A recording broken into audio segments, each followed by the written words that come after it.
ভারত যদি বন্ধুত্ব দেখায় বন্ধুত্ব পাবে, কিন্তু ভারত যদি বাংলাদেশে আধিপত্যবাদ বিস্তার করতে চায়, বাংলাদেশের 18 কোটি জনগণ সেটা রুখে দেবে।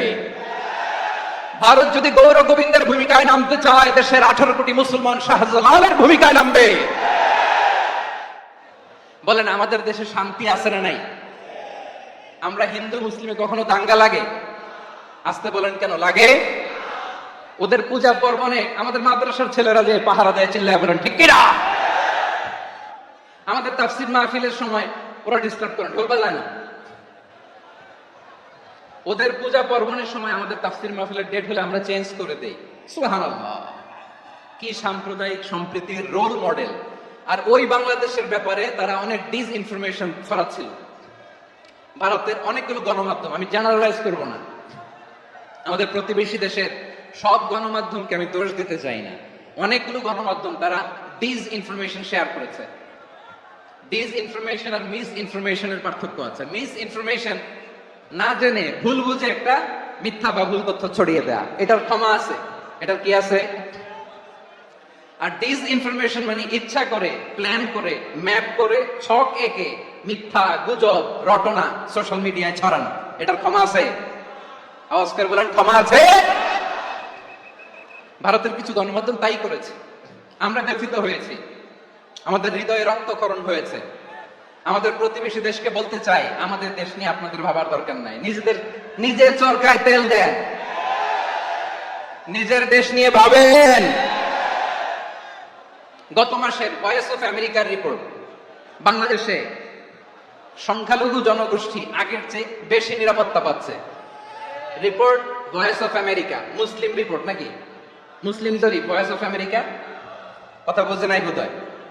ভয়েস অফ আমেরিকা কি আমাদের রিপোর্ট?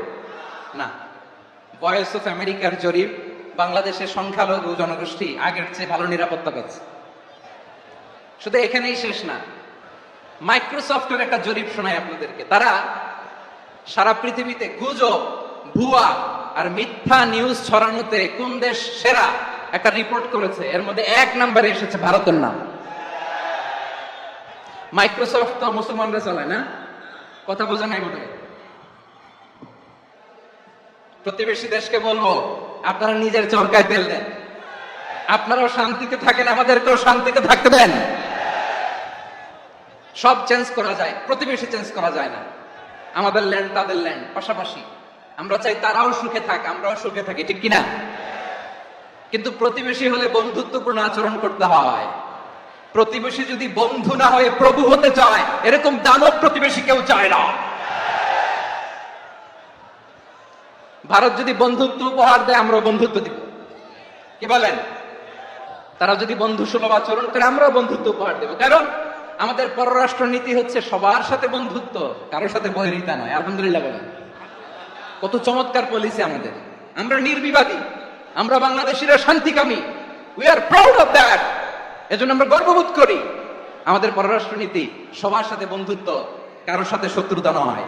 তাই প্রতিবেশী দেশকে বলবো, আমার ভাইয়েরা, আপনারাও আমাদের ভাই, বন্ধুত্ব দিলে বন্ধুত্ব পাবেন।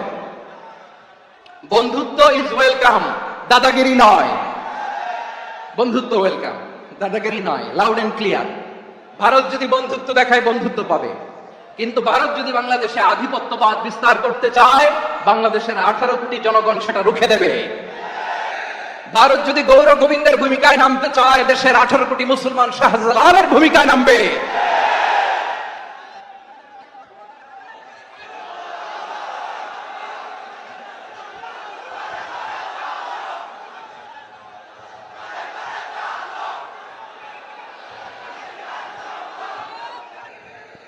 প্রিয় ভাইয়েরা, আমরা বন্ধুত্বে বিশ্বাসী, শত্রুতায় নয়, ঠিক কিনা বলেন?